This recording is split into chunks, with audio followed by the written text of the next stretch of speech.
বলো তো এখানে কটা কুকুর আছে? জানি বলতে পারবে না, আমি তোমাদেরকে বলছি। এখানে দুটো সুস্থ কুকুর আছে আর একটা অসুস্থ কুকুর আছে। হ্যাঁ, মানে কুচবি ভাই, কুচবি, যা ইচ্ছা তাই করে যাচ্ছে। এদেরকে কি করা উচিত জানো?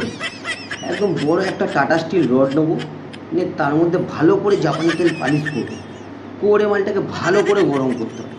তারপরে মালটার উপরে একটু নুন, একটু লঙ্কা গুঁড়ো আর কি, আর একটু লেবু ভালো করে মাখিয়ে এরপর একটা তোমরা কমেন্টে বলো। মানে সত্যি কথা বলতে এইসব মানুষগুলো না থাকলে ফেসবুকটা পুরো বন্ধ হয়ে যেত। কি আমি কি ভুল বললাম? এদের জন্যই ভাই ফেসবুকটা চলছে।